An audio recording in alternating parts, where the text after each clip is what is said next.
today we're going to be cleaning this air filter that comes out of this beastly airbox.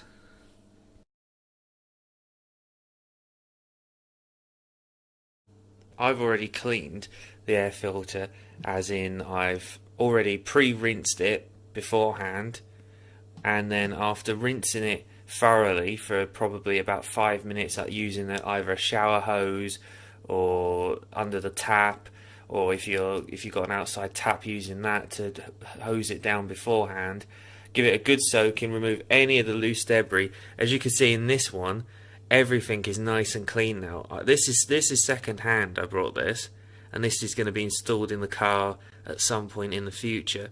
But as you can see, that's all nice and clean now. And the reason why that's also nice and clean is because I've given it a good rinse beforehand, and then after rinsing it, I followed the instructions for the K&N cleaning product that I've got here, which you have to just spray it on. So yeah, soak it with this stuff. Use as much as you can. Obviously, you don't need to use all of it, but give it a good soak, and it is only a small filter. But soak the filter with that, and then you will literally see all of the crap and everything coming out of that filter pretty much straight away. Then you just need to leave it for about 10 minutes or so. Just do not let that K&N product dry on there, the cleaning product. And then once you've cleaned, and then once that's been on there for about 10 minutes, you want to give it a good rinse. Rinse all of the K&N cleaning product out of the air filter. And as you're doing that, I mean, I would like to have shown you, but I've already done it. But after doing that, you'll literally see all of the crap coming out of there. So basically, as I said before, give this a good rinse first. Spray that product on this inside and out, and then you're good to go. Leave it for 10 minutes, and then rinse it out under the tap or using some kind of source of water. Give it a good rinse out. Probably be there for a while, getting rid of all the little bits and pieces, and then it's a case of you're going to need to let that dry for. I've left this overnight basically, and I'm filming it the following day.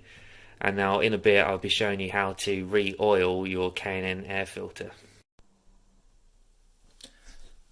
Now what you need to do after your air filter has dried, you need to get your K&N recharger oil, which will come in your rechargeable kit. And some of them you can get, and you just spray it on. But with this one I had this with another filter that I had, and all you need to do with this one is just open the top up like so, hold your filter somewhere like this, depending on this type of filter, and then you need to just apply the K&N oil straight over each one of these.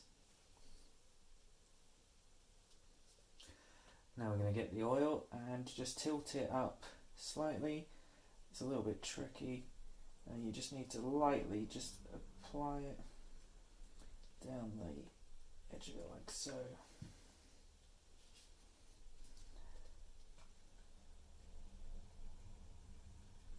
Just thinly apply it, go along each one of these as you go, and basically you just need to repeat this process of pouring the oil onto each one of these. Like I say, it's a lot easier with a spray one.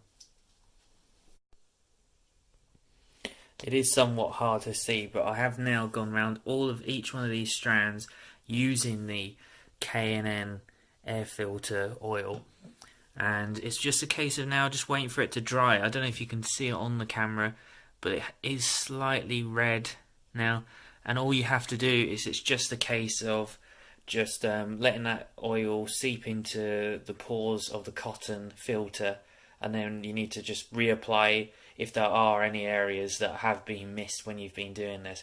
So probably just leave it to dry. I'm not too sure how long. I'm just going to probably leave it for about half an hour or so, just to let everything soak in, and then I'll just double check everything and see how we are from there.